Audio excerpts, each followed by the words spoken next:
Hello everyone, welcome back to my YouTube channel Practipedia. दोस्तों, आज के लिए हम आपके लिए कुछ खास लेके आए हैं।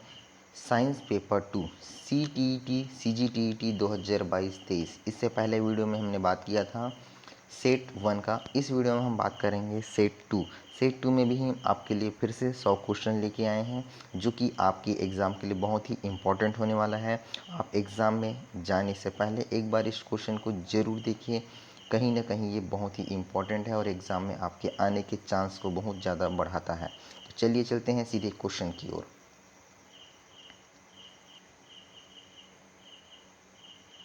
तो दोस्तों, जैसे कि आप यहाँ पे देख पा रहे हैं, क्वेश्चन नंबर 1 है, बिजली के बल्ब में क्या भरा होता है। ऑप्शन आपके सामने है, carbon dioxide, oxygen, nitrogen, argon. तो इसका जो सही आंसर है वो हो जाएगा आर्गन। Option number 4 argon. दोस्तों, आप हमारे चैनल में नए हैं तो हमारे चैनल को सब्सक्राइब कर सकते हैं, बेल आइकन को प्रेस कर लीजिए और वीडियो को तो लाइक ज़रूर करिए, क्योंकि हम बहुत मेहनत करके आपके लिए ये वीडियो लेकर आ रहे हैं। चलिए चलते हैं क्वेश्चन नंबर 2 की ओर। क्वेश्चन नंबर 2 है, सबसे प्रचुर मात्रा में मौजूद दुर्लभ गैस कौन सी है। ऑप्शन नंबर ए है आर्गन, ऑप्शन नंबर 2 है हीलियम, ऑप्शन नंबर 3 है नियॉन, ऑप्शन नंबर 4 है नाइट्रोजन। तो इसका सही आंसर हो जाएगा ऑप्शन नंबर 1 आर्गन। सबसे प्रचुर मात्रा में मौजूद दुर्लभ गैस यहाँ पे क्या है, आर्गन है।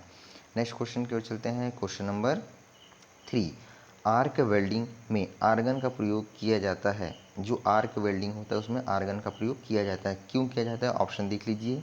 इसमें धातु के गलन बिंदु को कम करने की क्षमता होती है। ऑप्शन नंबर 2 है, धातु के साथ इसकी उपक्रांतिकता कम होती है। तीसरा नंबर है, इसमें उच्च ज्वलनशीलता होती है। चौथा नंबर है, इसमें उच्च उष्मीमान होता है। इसका सही आंसर हो जाएगा, इसमें धातु के साथ इसकी उपक्रांतिका कम होती है। Next question, question number 4। Question number 4 आप देख पा रहे हैं, कैंसर के उपचार के लिए प्रयुक्त उत्कृष्ट गैसें हैं हीलियम, आर्गन, क्रिप्टॉन और रेडॉन। इसका सही आंसर हो जाएगा option number 4 radon. Next question, question number 5। Question number 5 यहाँ पे देख लीजिए, जर्मेनियम आमतौर पर प्रयुक्त होने वाला खालिस्तान है। जर्मेनियम क्या है, अर्धचालक है, विद्युत रोधी है, विमंदन है, चालक है। तो इसका सही आंसर हो जाएगा जर्मेनियम क्या होता है, अर्धचालक होता है। ठीक है। अगला question, question number 6। Question number 6 है, अत्यधिक पसीने को रोकने के लिए प्रिकली हीट पाउडर में कौन से यौगिक का प्रयोग किया जाता है। जो पसीने को रोकने के लिए पाउडर बनता है उसमें कौन से यौगिक का उपयोग किया जाता है, क्वेश्चन ये पूछ रहा है। तो ऑप्शन देख लीजिए। पहला नंबर का है सल्फोनिक अम्ल, ऑप्शन नंबर 2 है फास्फोरिक अम्ल, ऑप्शन नंबर 3 है बोरिक अम्ल, ऑप्शन नंबर 4 है कार्बोनिक अम्ल। इसका सही आंसर हो जाएगा ऑप्शन नंबर 3 बोरिक अम्ल। अगला क्वेश्चन की ओर चलते हैं दोस्तों, निम्नलिखित में से कौन सा एक अर्धचालक नहीं है, अर्धचालक नहीं है बोल रहा है। तो ऑप्शन नंबर 1 दीजिए सिलिकॉन, ऑप्शन नंबर 2 देखिए गैलियम आर्सेनाइड, ऑप्शन नंबर 3 है जर्मेनियम और ऑप्शन नंबर 4 है क्वार्ट्ज। तो इसका सही आंसर हो जाएगा ऑप्शन नंबर 4 क्वार्ट्ज, क्योंकि सिलिकॉन, गैलियम आर्सेनाइड और जर्मेनियम वो कहते हैं एक अर्धचालक के रूप में यूज़ किया जाता है। क्वार्ट्ज क्या है, एक अर्धचालक नहीं है। अगला क्वेश्चन, क्वेश्चन नंबर 8, निम्नलिखित में से कौन सा एक रासायनिक परिवर्तन नहीं है। ऑप्शन देख लीजिए, वायु में कोयले का जलना, समुद्री जल में क्रिस्टल द्वारा खाने की नमक का बनना, गन्ने के रस का किण्वन, पेट्रोल का भंजन। तो क्वेश्चन बोल रहा है रासायनिक परिवर्तन नहीं है, तो क्या हो जाएगा इसका ऑप्शन, समुद्री जल से क्रिस्टल द्वारा खाने के नमक का बनना रासायनिक परिवर्तन नहीं है, बाकी सब क्या है, रासायनिक परिवर्तन है। अगला question, question number 9। Question number 9 देखिए, निम्नलिखित में से कौन सा एक भौतिक परिवर्तन है। कोयले का जलना, लकड़ी का जलना, उसके बाद है तीसरा नंबर प्लेटिनम क्रूसिबल को गर्म करना और पोटेशियम क्लोराइड को गर्म करना। इसका सही आंसर हो जाएगा ऑप्शन नंबर 3 प्लेटिनम क्रूसिबल को गर्म करना। अगला क्वेश्चन, क्वेश्चन नंबर 10, खालिस्तान एक रासायनिक परिवर्तन नहीं है, रासायनिक परिवर्तन नहीं है बोल रहे हैं। एक अंडे का पकना, आइस क्यूब पिघलना, केक को बेक करना, केला सड़ना। तो यहाँ पे ऑप्शन देखिए, अंडे का पकना, आइस क्यूब पिघलना, केक को बेक करना और केले का सड़ना। ठीक है, तो रासायनिक परिवर्तन नहीं है। क्या इसमें एक आइस क्यूब का पिघलना, जब बर्फ़ का पिघलना क्या है, एक रासायनिक परिवर्तन है। लेकिन अंडे का पकना रासायनिक परिवर्तन है, केक का बेक करना रासायनिक परिवर्तन है, केले का जो सड़ना है वो क्या है, एक रासायनिक परिवर्तन है। अगला question, question number 11। Question number 11 देख पा रहे हैं, स्टेनलेस स्टील को बनाने में लोहे के साथ कौन सी महत्वपूर्ण धातु का प्रयोग किया जाता है। ऑप्शन देखिए, क्रोमियम, एल्यूमिनियम, कार्बन, टीन। तो इसका सही आंसर हो जाएगा ऑप्शन नंबर 1 क्रोमियम। अगला क्वेश्चन, क्वेश्चन नंबर 12, विद्युत तापी साधन के लिए तापी घटक बनाने के लिए जिस मिश्र धातु का प्रयोग किया जाता है उसे क्या कहते हैं। सोल्डर, नाइक्रोम, जर्मन सिल्वर, मिश्र धातु इस्पात। तो इसका सही आंसर हो जाएगा ऑप्शन नंबर 2 नाइक्रोम। नाइक्रोम का यूज़ किया जाता है। अगला क्वेश्चन देखिए, क्वेश्चन नंबर 13, जौहरी का रूज क्या होता है। क्वेश्चन ध्यान से सुनिए, जौहरी का रूज। तो यहाँ पे देखिए, ferric carbonate, ferrous oxide, ferric oxide और फेरस कार्बोनेट। इसका सही आंसर हो जाएगा ऑप्शन नंबर 3 फेरिक ऑक्साइड। अगला क्वेश्चन, दोस्तों आपने हमारे चैनल को अभी तक सब्सक्राइब नहीं किया तो सब्सक्राइब जरूर करें और एक लाइक तो कर ही दीजिए यार, बहुत मेहनत लग रही है इसको बनाने में और टाइम भी हम बहुत ज़्यादा और अच्छे से आपको इसको बता रहे हैं।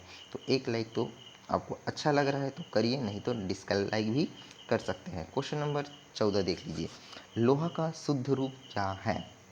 लोहा का शुद्ध रूप ऑप्शन में है कच्चा लोहा, ढलवा लोहा, स्टील और पिटवा लोहा। इसका सही आंसर हो जाएगा ऑप्शन नंबर 4 पिटवा लोहा। अगला क्वेश्चन, क्वेश्चन नंबर 15, लोहे की जंग खालिस्तान होती है भौतिक प्रक्रिया, परिवर्ती प्रक्रिया, रासायनिक प्रक्रिया और मिश्रण। तो इसका सही आंसर हो जाएगा रासायनिक प्रक्रिया। लोहे में जंग लगना या संक्षारण क्या है, एक रासायनिक प्रक्रिया होती है। आगे देखिए क्वेश्चन, क्वेश्चन नंबर 16, लौह धातु के जंग लगने के लिए वायु में खालिस्तान दोनों की आवश्यकता होती है। ऑक्सीजन और ग्रीस, ऑक्सीजन और नमी, जल और पेंट, कार्बन डाइऑक्साइड और नमी। इसका सही आंसर हो जाएगा ऑप्शन नंबर 2 ऑक्सीजन और नमी। दोस्तों ये CGTET के साथ साथ आपको जो शिक्षक भर्ती है और अन्य जितने भी कंपटीशन एग्ज़ाम है उसमें बहुत ही ज़्यादा उपयोगी होने वाला है। ये CGTET के साथ साथ जितने भी कंपटीशन एग्ज़ाम हैं, चाहे वो शिक्षक भर्ती हो या चाहे कोई अन्य भर्ती हो, सब में काम आने वाला है क्योंकि हम 1900 साइंस का इम्पॉर्टेंट क्वेश्चन आपको करवा रहे हैं। अगला क्वेश्चन है क्वेश्चन नंबर 17, लोहे में जंग लगने से क्या होता है। विघटन, विस्थापन, ऑक्सीकरण, अपचयन। तो सही आंसर है ऑक्सीकरण। अगला क्वेश्चन, क्वेश्चन नंबर 18, जब लोहे में जंग लग जाती है तो उसका वजन बढ़ जाता है, घट जाता है, वही रहता है, बढ़ने पहले बढ़ता है फिर घटता है। तो क्या हो जाएगा इसका ऑप्शन बढ़ जाता है। लोहे में जंग लगने से क्या होती है, लोहे का वजन बढ़ जाता है, याद रखिएगा। कभी भी किसी वस्तु में जंग लगेगा तो क्या होगा, वो उसका वजन घटेगा नहीं बढ़ेगा। अब देखिए क्वेश्चन नंबर 19, जब लोहे की कील में जंग लग जाती है तब आयरन ऑक्साइड बनता है, ऐसी स्थिति में निर्मित होती है। कील के भार में कोई परिवर्तन नहीं होता, कील के भार में कमी के साथ, कील के भार में बढ़त के साथ और कील के भार व रंग में बिना कोई परिवर्तन किए। तो अभी हमने इससे पहले क्वेश्चन में किया था, लोहे में जंग लगता है तो क्या होता है, उसका भार बढ़ जाता है। तो इसका सही आंसर क्या हो जाएगा, कील के भार में बढ़त के साथ। अगला क्वेश्चन नंबर 20, क्वेश्चन नंबर 20 है, गैल्वेनीकरण एक प्रक्रिया है जिसमें लोहे की वस्तुओं पर खालिस्तान से बचाने के लिए जिंक की परत चढ़ाई जाती है। विघटन होने से, संक्षारित होने से, मुड़ने से, जंग लगने से। तो क्या है यहाँ पे गैल्वेनीकरण कौन सी प्रक्रिया है, ऑप्शन नंबर 4 जंग लगने से। गैल्वेनीकरण जो है जंग लगने से बचाने के लिए एक परत चढ़ाई जाती है। आगे देखिए क्वेश्चन नंबर 21, इलेक्ट्रिकल बल्ब में फिलामेंट बना होता है। जो इलेक्ट्रिकल बल्ब होता है उसमें फिलामेंट किससे बना होता है, टंगस्टन से, नाइक्रोम से, सीसा से, एल्यूमिनियम से। तो सही आंसर है टंगस्टन से। जो इलेक्ट्रिक बल्ब होता है उसमें टंगस्टन से फिलामेंट बना होता है। अगला क्वेश्चन देखिए, सर्वप्रथम मानव ने किस धातु का प्रयोग किया। ऑप्शन है सोना, तांबा, चांदी और लोहा। तो सही आंसर हो जाएगा ऑप्शन नंबर 2 तांबा का। जब हमने पढ़ा था इतिहास में तो तांबा की पहले ही जिक्र हुआ था। तो सर्वप्रथम मानव ने कौन से धातु का प्रयोग किया था? तांबा का किया था। अगला क्वेश्चन, नीला थोथा है। नीला थोथा क्या है? ये कई बार पूछा गया है इस टाइप से क्वेश्चन। आयरन सल्फेट है, कॉपर सल्फेट है, सोडियम सल्फेट है और कैल्शियम सल्फेट है। तो इसका सही आंसर हो जाएगा कॉपर सल्फेट। ठीक है, कॉपर सल्फेट होता है। नीला थोथा को ही कॉपर सल्फेट बोला जाता है, या कॉपर सल्फेट को ही क्या बोला जाता है? नीला थोथा। याद रखिए, बहुत ही इंपॉर्टेंट क्वेश्चन है ये। अगला क्वेश्चन, क्वेश्चन नंबर 24। पीतल एक मिश्र धातु है जिसके अवयव है जस्ता और टीन, तांबा और टीन, जस्ता, तांबा, टीन और तांबा और जस्ता। तो सही आंसर हो जाएगा इसका ऑप्शन नंबर 4, तांबा और जस्ता। तांबा और जस्ता बस ऐसा है जो पीतल के मिश्र धातु है। टीन पीतल में नहीं पाया जाता। ठीक है, आगे क्वेश्चन, क्वेश्चन नंबर 25। कांसा मिश्र धातु है। यहाँ पे हमने उस ऊपर बात किया था पीतल, अब यहाँ पे बात करें कांसा। तो कांसा और पीतल में बहुत अंतर होता है। कांसा जो होता है, जैसे जनरली पहले यूज़ करते थे, जो थाली होता था भोजन करने के लिए, है ना, उसमें कांसा रहता था। और पीतल के बर्तन तो आपने देखे ही होंगे। तो कांसा मिश्र धातु है किसका? तांबा और चांदी का, तांबा और जस्ता का, तांबा और टीन का, तांबा और सीसा का। तो यहाँ पे नाम से समझ आ रहा है तांबा और सीसा का होगा, या तांबा और टीन का होगा। तो इसका सही आंसर हो जाएगा तांबा और टीन। यहाँ पे आप कंफ्यूज नहीं होना, क्योंकि कांसा पूछ रहे हैं ना। यहाँ पे मैं इसको आपको एक्सप्लेन करके बता देता हूँ। कांसा, तो कांसा से आप क्या समझ रहे हैं? कांच, है ना। तो ऐसा बिल्कुल भी नहीं है।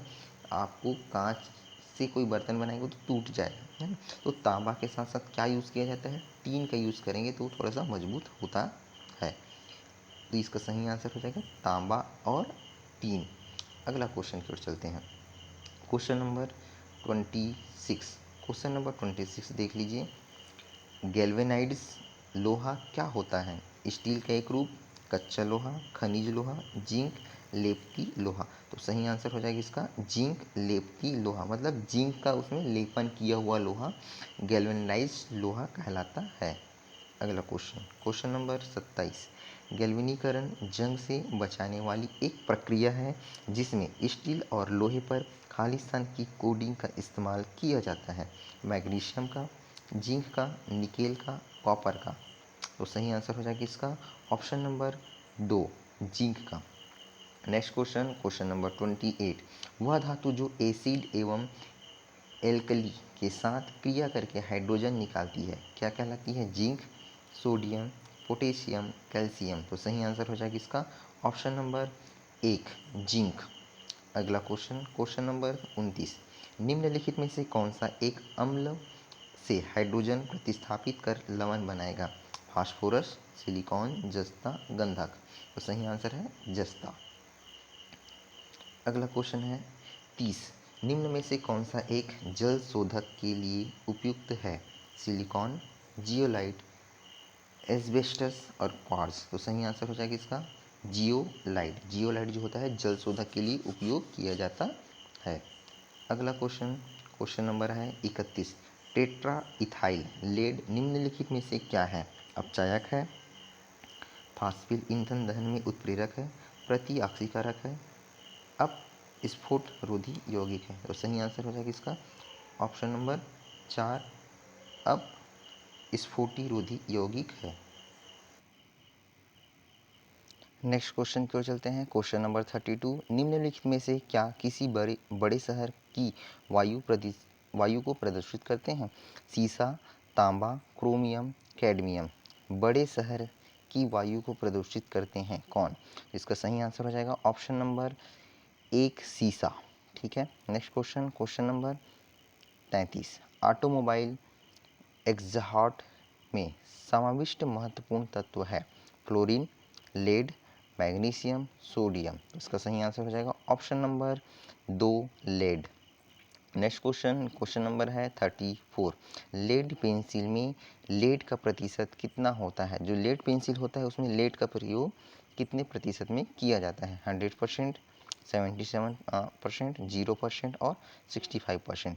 तो लेड सल्फेट में जो पेंसिल होता है उसमें 0% लेड का यूज़ किया जाता है। ठीक है, लेड पेंसिल में लेड का प्रतिशत कितना होता है? 0। लेड का यूज़ नहीं किया जाता। अगला क्वेश्चन है क्वेश्चन नंबर 35। निम्नलिखित में से क्या जल में घुलनशील नहीं है? जल में घुलनशील नहीं है मतलब जल में घुलेगा नहीं। क्या नहीं घुलेगा? Zinc sulphate, potassium, lead sulphate और सोडियम। तो सही आंसर हो जाएगा ऑप्शन नंबर 2, लेड सल्फेट जल में नहीं घुलता। अगला क्वेश्चन है क्वेश्चन नंबर 36। मोनाजाइट बालू में निम्न में से कौन सा खनिज पाया जाता है? Uranium, thorium, potassium, sodium. तो सही आंसर हो जाएगा इसका option number 2, thorium. Next question देखिए दोस्तों, थोरियम का सबसे बड़ा भंडार कहाँ है? मतलब थोरियम सबसे ज़्यादा कहाँ पाया जाता है? चीन में, फ्रांस में, भारत में, अमेरिका में। तो कहाँ पाया जाता है थोरियम? भारत में ही पाया जाता है। Next question question number 38। Kerala के समुद्री तट को रेत में भरपूर मात्रा में क्या पाया जाता है? केरल के समुद्री तट के रेत में भरपूर मात्रा में क्या पाया जाता है? Thorium, calcium, radium, manganese. तो सही आंसर हो जाएगा इसका option number A, thorium. Next question question number 39। कार्नोटाइट किसका अयस्क है? रेडियम का, थोरियम का, यूरेनियम का, सीसा का। तो सही आंसर हो जाएगा ऑप्शन नंबर 3, यूरेनियम का। कार्नोटाइट जो है यूरेनियम का अयस्क है। नेक्स्ट क्वेश्चन, यूरेनीनाइट खालिस्तान का एक खनिज या अयस्क है? जिंक का, टाइटेनियम, एल्यूमिनियम, यूरेनियम। तो सही आंसर हो जाएगा option number 4, uranium. Next question question number 41। आधुनिक रसायन शास्त्र का जनक किसे कहा जाता है? आधुनिक रसायन शास्त्र के जनक। ऑप्शन देख लीजिए। ऑप्शन नंबर 1 है अर्नेस्ट रदरफोर्ड, ऑटो हान, एंटोनी लाइवोसियर और मैनलिफ। तो सही आंसर हो जाएगा option number 3, Antoine Lavoisier. Next question question number 42। द्रव की अवस्था में अधिकतम संख्या क्या है? 5, 3, 4 और परिवर्तनशील। द्रव की अवस्थाओं में अधिकतम संख्या क्या है? तो सही आंसर हो जाएगा option number 1, 5। Next question question number 43। सामान्यतः द्रव की अवस्थाओं में भौतिक वर्गीकरण में खालिस्तान अवस्था शामिल होती है? गैसीय, कोलाइड, द्रव और ठोस। तो सही आंसर हो जाएगा इसमें ऑप्शन नंबर 2, कोलाइडी। Next question question number 44। खालिस्तान पदार्थ की उन अवस्थाओं में से एक है जो बहुत ही कम घनत्व वाली गैस को अत्यंत कम तापमान के तहत ठंडा करके प्राप्त होता है। तो सही आंसर हो जाएगा, ऑप्शन देख लेते हैं पहले। प्लाज्मा घनीभूत, ऑप्शन नंबर 2 है प्लाज्मा, ऑप्शन नंबर 3 है गैस और चौथा नंबर है बोस आइंस्टीन घनीभूत। तो सही आंसर हो जाएगा बोस आइंस्टीन घनीभूत। Next question question number 45। किसी तत्व का परमाणु भार ज्ञात करने के लिए निम्नलिखित में से किसके साथ उस तत्व के परमाणु भार की तुलना की जाती है? ऑक्सीजन के साथ, नाइट्रोजन के साथ, हाइड्रोजन के साथ, कार्बन के साथ। तो सही आंसर हो जाएगा हाइड्रोजन के साथ। Next question question number 46। पदार्थ का परमाणविक सिद्धांत सर्वप्रथम किसने किया? रदरफोर्ड ने, डाल्टन ने, जे थॉमसन ने, नील्स बोर ने। तो परमाणविक सिद्धांत है ना, तो सही आंसर हो जाएगा इसका जॉन डाल्टन ने। Next question question number 47। किसी परमाणु के लिए प्लम पुडिंग मॉडल किसके द्वारा दिया गया? Plum pudding model J Thomson के द्वारा, एंटोनी लाइवोसियर के द्वारा, अर्नेस्ट रदरफोर्ड के द्वारा, रॉबर्ट बॉयल के द्वारा। तो सही आंसर हो जाएगा इसका जे थॉमसन के द्वारा। Next question question number 48। द्रव्यमान संख्या किसका योग है? केवल प्रोटॉन का, इलेक्ट्रॉन और न्यूट्रॉन का, प्रोटॉन और न्यूट्रॉन का, केवल इलेक्ट्रॉन का। द्रव्यमान संख्या किसका योग है बोल रहे हैं यहाँ पे, है ना। तो द्रव्यमान संख्या जो होता है वो होता है प्रोटॉन और न्यूट्रॉन का योग होता है, तभी द्रव्यमान संख्या निकलता है। Next question question number 49। निम्नलिखित में से कौन सा एक न्यूक्लियॉन नहीं है? न्यूक्लियॉन नहीं है बोल रहे हैं। Proton, neutron, positron, electron. तो सही आंसर हो जाएगा इसका ऑप्शन नंबर 4, इलेक्ट्रॉन। इलेक्ट्रॉन जो होता है एक न्यूक्लियॉन नहीं होता। बाकी जो प्रोटॉन होता है, न्यूट्रॉन होता है और पॉजिट्रॉन होता है, वो क्या होता है? एक न्यूक्लियन होता है। Next question question number 50। Electron की खोज किसने की? जे थॉमसन ने, अर्नेस्ट रदरफोर्ड ने, नील वोल्स ने, अल्बर्ट ने। तो सही आंसर इसका हो जाएगा जे थॉमसन ने। ठीक है दोस्तों, हमने अभी तक 50 क्वेश्चन कर लिया है। आप अभी तक लाइक नहीं किए तो एक लाइक तो कर ही दीजिए यार, आपके लिए हम क्वेश्चन लेके आ रहे हैं। और आप नए हैं चैनल पे तो चैनल को सब्सक्राइब जरूर करें, अपने दोस्तों को शेयर करें ताकि वो भी इससे अपना तैयारी कर सकें। अगला question, question number 51। Question number 51 है, जिन एक परमाणु कणों में सामान्यतः सामान्य उप परमाणु कणों की से विपरीत गुण होते हैं, उन्हें किस नाम से जाना जाता है? पॉजिट्रॉन, प्रतिकण, फोटॉन और न्यूट्रिनो। तो सही आंसर हो जाएगा इसका ऑप्शन नंबर 2, प्रतिकण। अगला क्वेश्चन, क्वेश्चन नंबर 52। किसी पदार्थ में मुक्त खाली स्थान की उपस्थिति उसे विद्युत का सुचालक बनाती है? पॉजिट्रॉन, न्यूट्रॉन, इलेक्ट्रॉन और प्रोटॉन। तो सही आंसर हो जाएगा इसका ऑप्शन नंबर 3, इलेक्ट्रॉन। अगला क्वेश्चन, क्वेश्चन नंबर 53। किसी परमाणु की परमाणुक संख्या से निम्नलिखित में से किसकी संख्या का पता चलता है? परमाणुक संख्या से किसकी संख्या का पता चलता है? क्वेश्चन पूछ रहा है इलेक्ट्रॉन का, प्रोटॉन का, न्यूट्रॉन का और न्यूट्रॉन तथा प्रोटॉन का। तो सही आंसर हो जाएगा प्रोटॉन का। अगला क्वेश्चन, क्वेश्चन नंबर 54। किसी तत्व का सर्वाधिक अभिलाक्षणिक गुणधर्म निम्नलिखित में से कौन सा है? घनत्व, क्वथनांक, द्रव्यमान और परमाणु क्रमांक। तो सही आंसर हो जाएगा इसका ऑप्शन नंबर 4, परमाणु क्रमांक। Next question, question number 55। निम्नलिखित तत्वों में से किसकी परमाणु संख्या फास्फोरस की तुलना में अधिक है? फास्फोरस की तुलना में अधिक है। तो यहाँ पे एल्यूमिनियम है, सिलिकॉन है, क्रोमियम है और मैग्नीशियम है। तो आपको भैया आवर्त सारणी पता होना चाहिए। इसका सही आंसर हो जाएगा क्लोरीन। ठीक है। नेक्स्ट क्वेश्चन, क्वेश्चन नंबर है 56। निम्नलिखित तत्वों में से किसकी परमाणु संख्या नियॉन की तुलना में अधिक है? नियॉन की तुलना में ऑक्सीजन, नाइट्रोजन, बोरान और मैग्नीशियम। तो सही आंसर हो जाएगा इसका मैग्नीशियम। ठीक है। मैग्नीशियम क्या है कि जो परमाणु संख्या है नियॉन की तुलना में अधिक है। तो मैंने बताया आपको कि आपको आवर्त सारणी कम से कम याद तो होनी चाहिए। Next question, question number 57। निम्नलिखित तत्वों में से किसकी परमाणु संख्या आयरन की तुलना में अधिक है? आयरन की तुलना में। तो देखो दोस्तों, इस टाइप से क्वेश्चन कई बार रिपीट हो रहा है, तो आपको आवर्त सारणी याद रखनी पड़ेगी। ऑप्शन देख लीजिए इस क्वेश्चन के लिए, मैग्नीज, कोबाल्ट, कैल्शियम और क्रोमियम। तो सही आंसर क्या हो जाएगा इसका ऑप्शन नंबर 2, कोबाल्ट। बाकी जो होती है आयरन से कम होती है, मतलब आयरन के पहले आ जाती है, कोबाल्ट जो है आयरन के बाद आती है। फिर से देखिए एक और क्वेश्चन इस टाइप से आया है, निम्नलिखित तत्वों में से किसकी परमाणु संख्या क्लोरीन की तुलना में अधिक है? पोटेशियम, सल्फर, एल्यूमिनियम और फास्फोरस। तो सही आंसर इसका हो जाएगा option number 1, potassium. Next question, question number 59। एक परमाणु की परमाणु संख्या क्या होती है जिसमें 10 प्रोटॉन और 11 न्यूट्रॉन होते हैं? एक परमाणु की परमाणु संख्या क्या होगी बोल रहा है ना, जिसमें 10 प्रोटॉन है और 11 न्यूट्रॉन है। ऑप्शन है 1, 11, 10 और 21। तो सही आंसर हो जाएगा इसका 10। Next question, question number 60। निम्नलिखित किन कणों के कणीय तरंग की द्विप्रकृति पाई जाती है? मेसॉस, इलेक्ट्रॉन, प्रोटॉन और न्यूट्रॉन। तो सही आंसर हो जाएगा इसका option number 2, electron. Next question, question number 61। चक्रण क्वांटम संख्या में कितने मान संभव है? हमने क्लास 11th में पढ़ा है क्वांटम संख्या, उसमें चक्रण क्वांटम संख्या के बारे में भी पढ़ा है। तो चक्रण क्वांटम संख्या में कितने मान संभव है? 2, 3, 4, 5। तो सही आंसर हो जाएगा इसका ऑप्शन नंबर 1, 2। ठीक है, चक्रण क्वांटम संख्या में 2 मान संभव है। Next question, question number 62। परमाणु जिसमें प्रोटॉन समान व न्यूट्रॉन की संख्या अलग अलग है, समभारिक, समदाबिक, समस्थानिक और समवयी। तो क्या हो जाएगा इसका समस्थानिक। Next question, question number 63। किसी परमाणु की एक से ज़्यादा द्रव्यमान संख्या हो तो क्या कहते हैं? आइसोटोप, आइसोबार, आइसोटोन और आइसोसोमर। तो सही आंसर क्या हो जाएगा इसका आइसोबार। क्या कहते हैं? आइसोबार। किसी परमाणु की एक से ज़्यादा द्रव्यमान संख्या है तो उसको हम क्या बोलेंगे? आइसोबार। याद रखिए, कई बार पूछा जाता है ये क्वेश्चन और पूछा गया है।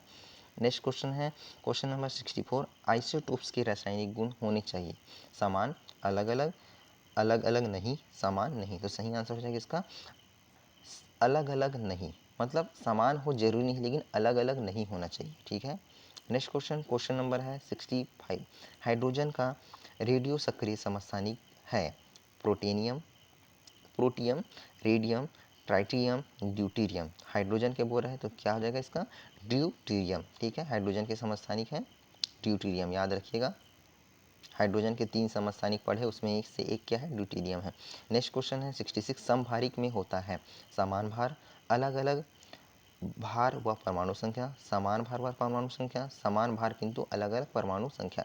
तो सही आंसर हो जाएगा इसका ऑप्शन नंबर 3, समान भार व परमाणु संख्या। समभारिक मतलब उसका भार तो समान रहेगा ही, साथ साथ परमाणु संख्या भी क्या होगा, समान होगा। नेक्स्ट क्वेश्चन, क्वेश्चन नंबर 67, वे जिनमें इलेक्ट्रॉन की संख्या समान हो, आइसोटोन्स, आइसो इलेक्ट्रॉन, आइसोटोप और वैलेंस आइसो इलेक्ट्रॉन। तो सही आंसर हो जाएगा इसको ऑप्शन नंबर 2, आइसो इलेक्ट्रॉन। जिसमें इलेक्ट्रॉन की संख्या समान उसको क्या बोलेंगे, आइसो इलेक्ट्रॉन बोलेंगे।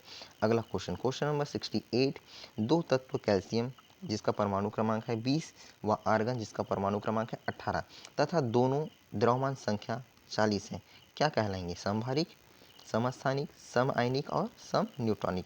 तो यहाँ पे क्वेश्चन को समझ लीजिए। पहले क्वेश्चन बोल रहा है दो तत्व है, कैल्शियम है और आर्गन है। कैल्शियम का परमाणु क्रमांक 20 है, आर्गन का परमाणु क्रमांक 18 तथा दोनों द्रव्यमान क्या है, संख्या 40 है, मतलब दोनों की द्रव्यमान संख्या समान है, तो उसको क्या कहेंगे, समभारी कहेंगे। अभी हमने पढ़ा समभारी की परिभाषा, तो क्या हो जाएगा, समभारिक। जब उसका द्रव्यमान संख्या समान है तो क्या होगा, समभारिक होगा। Next question, question number 69, radio सक्रियता की परिघटना की खोज की Marie Curie, Henri Becquerel, Pierre Curie, Thomson ने। तो किसने किया था, इसका सही आंसर हो जाएगा हेनरी बैकुरल। ठीक है। नेक्स्ट क्वेश्चन, क्वेश्चन नंबर 70, रेडियोधर्मिता की इकाई है एंगस्ट्रॉम, कैंडेला, क्यूरी और फर्मी। तो सही आंसर हो जाएगा इसका ऑप्शन नंबर 3, क्यूरी। ठीक है। रेडियोधर्मिता का जो इकाई क्या है, क्यूरी। मैडम क्यूरी के बारे में आपने पढ़ा ही होगा, उसी के नाम पे क्या है, क्यूरी इसको दिया गया है। रेडियोधर्मिता मापी जाती है पोलरीमीटर, कैलोरीमीटर, बैरोमीटर और ग्रेगर मूलर काउंटर। तो सही आंसर हो जाएगा इसका Gregor Muller counter. Next question, question number 72, रेडियोधर्मी वस्तु को किस पात्र में रखा जाना चाहिए, एल्यूमिनियम, लोहा, इस्पात और सीसा। तो किस में रखा जाना चाहिए इसको, ऑप्शन नंबर 1 सही है इसका, एल्यूमिनियम में रखा जाना चाहिए। नेक्स्ट क्वेश्चन है, रेडियोधर्मी तत्व किसका उत्सर्जक करते हैं, पराबैंगनी किरण, अल्फा बीटा व गामा किरण, रेडियो तरंग और रक्त किरण। तो सही आंसर हो जाएगा इसका ऑप्शन नंबर 2, अल्फा बीटा व गामा किरण का उत्सर्जन करता है रेडियोधर्मी तत्व। नेक्स्ट क्वेश्चन, क्वेश्चन नंबर 74, कौन सी तरंग ऋणात्मक आवेशित है, अल्फा, गामा और रक्त और बीटा। तो यहाँ पे बोल रहा है ऋणात्मक आवेशित, तो क्या हो जाएगा इसका सही answer option number 4, beta. Beta जो होती है वो ऋणात्मक आवेशित होती है। नेक्स्ट क्वेश्चन, क्वेश्चन नंबर 75, रेडियोधर्मी तत्व में किस दौरान कोई परिवर्तन नहीं होता, बीटा उत्सर्जन, अल्फा उत्सर्जन, गामा उत्सर्जन और ऑक्सीकरण। तो सही आंसर हो जाएगा इसका ऑप्शन नंबर 1, बीटा उत्सर्जन में कोई परिवर्तन नहीं होता।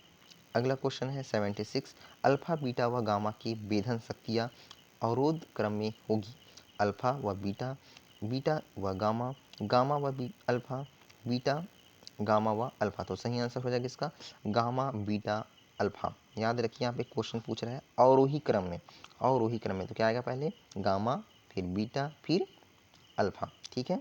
अगर आरोही बोलता है तो क्या होता है यहाँ पे अल्फा बीटा गामा, लेकिन यहाँ पे क्वेश्चन क्या बोल रहा है, अवरोही, तो क्या होगा गामा बीटा और alpha. Next question, question number 77, न्यूनतम पारगम्य शक्ति किरण है, ऑप्शन देख लीजिए, बीटा, एक्स किरण, गामा और अल्फा। न्यूनतम पारगम्य बोल रहा है, तो इसका सही आंसर हो जाएगा ऑप्शन नंबर 1, अल्फा। न्यूनतम में क्या आएगा, पारगम्य शक्ति में अल्फा आएगा। नेक्स्ट क्वेश्चन, अल्फा कण में होते हैं, अल्फा कण में क्या होते हैं, ध्यान से पढ़िए क्वेश्चन को। अल्फा कण में होते हैं 1 proton 4 neutron, 2 proton 2 neutron, 2 proton 1 neutron, 1 proton 0 neutron. तो सही आंसर हो जाएगा इसका ऑप्शन नंबर 2, 2 प्रोटॉन और 2 न्यूट्रॉन होते हैं अल्फा कणों में।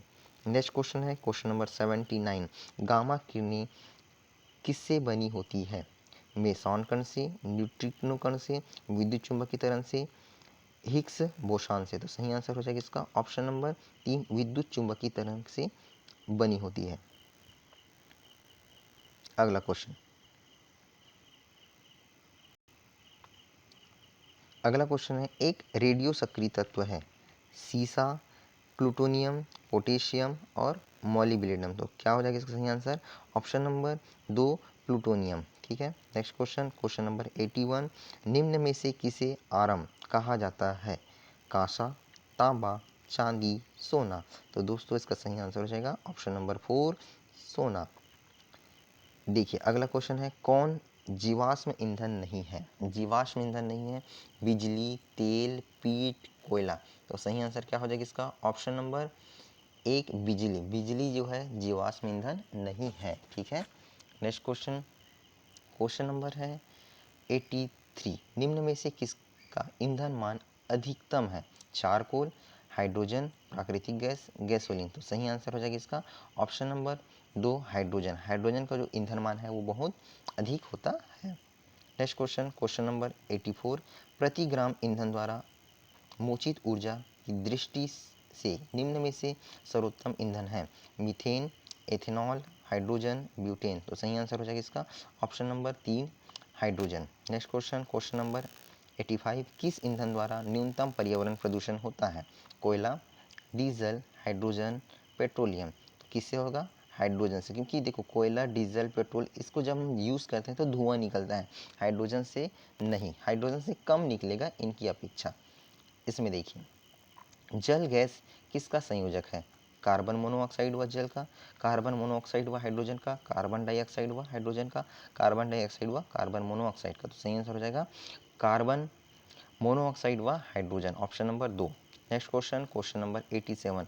नोदक या रॉकेट ईंधन के रूप में प्रयोग किया जाता है? द्रव हाइड्रोजन प्लस द्रव नाइट्रोजन, द्रव ऑक्सीजन प्लस द्रव आर्गन, द्रव हाइड्रोजन प्लस द्रव ऑक्सीजन, कोई नहीं। तो सही आंसर हो जाएगा इसका ऑप्शन नंबर तीन, द्रव हाइड्रोजन व द्रव ऑक्सीजन का यूज़ किया जाता है रॉकेट ईंधन के रूप में या नोदन के रूप में, जब रॉकेट चलती है उसके लिए। ठीक है, आगे है क्वेश्चन नंबर 88।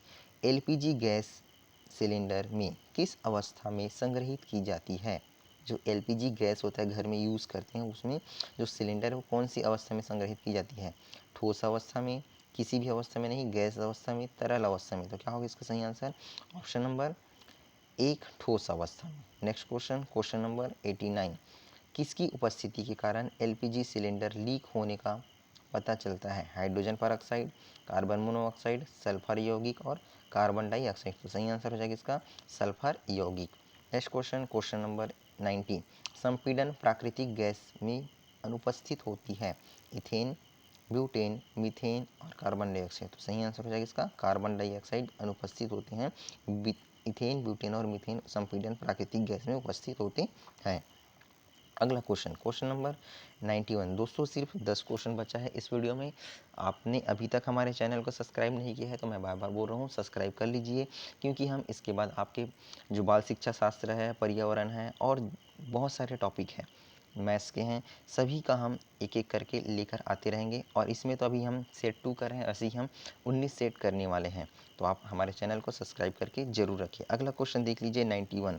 बायोगैस में मुख्यतः कौन सी गैस होती है? मीथेन, प्रोपेन, इथेन और ब्यूटेन। तो सही आंसर हो जाएगा इसका ऑप्शन नंबर एक, मीथेन। बायोगैस में मीथेन पाया जाता है।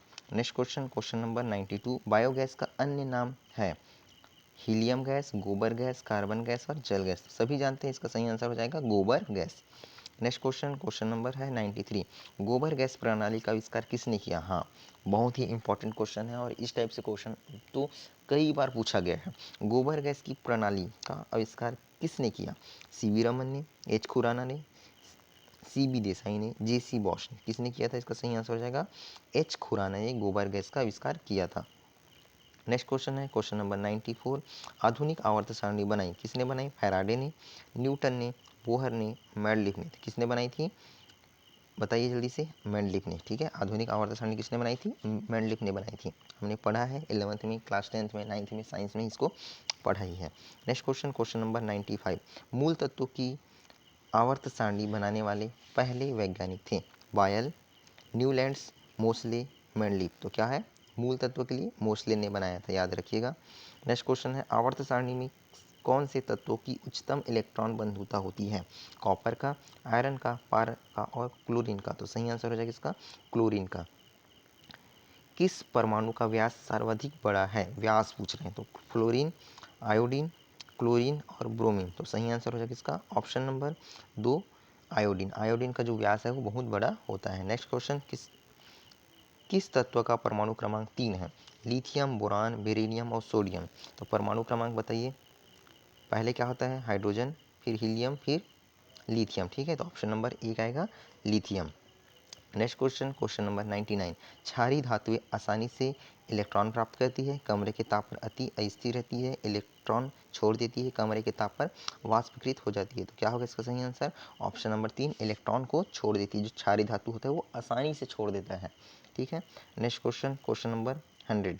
दोस्तों ये हमारा लास्ट क्वेश्चन है। तो ये वीडियो आपको कैसा लगा है कमेंट करके ज़रूर बताइएगा, और आप किस प्रकार से वीडियो और देखना चाहते हैं ये भी आप कमेंट कर सकते हैं, क्योंकि हम आपके लिए ही यह चैनल को बनाए हैं। जैसे आप कमेंट करेंगे उसके हिसाब से आपके लिए भी और नए नए सब्जेक्ट का हम लेके आते रहेंगे। और आपने सब्सक्राइब नहीं किया तो सब्सक्राइब तो ज़रूर करें। ठीक है, ये लास्ट क्वेश्चन है, देख लीजिए क्वेश्चन क्या है। धातुएं विद्युत का वाहक करती है, कम गलनांक के कारण, मुक्त इलेक्ट्रॉन के कारण, उच्च तनन सामर्थ्य के कारण, उच्च परमाणु घनत्व के कारण। तो इसका सही आंसर हो जाएगा ऑप्शन नंबर 2, मुक्त इलेक्ट्रॉन के कारण। तो दोस्तों ये तो रहा हमारा 100 क्वेश्चन। और सेट 2 में अगला हम वीडियो में आपके लिए लेके आएंगे सेट 3, जिसमें हम फिर से विज्ञान के बारे में बात करने वाले हैं। तो दोस्तों मिलते हैं अगले वीडियो में, तब तक के लिए जय हिंद, जय भारत, जय छत्तीसगढ़।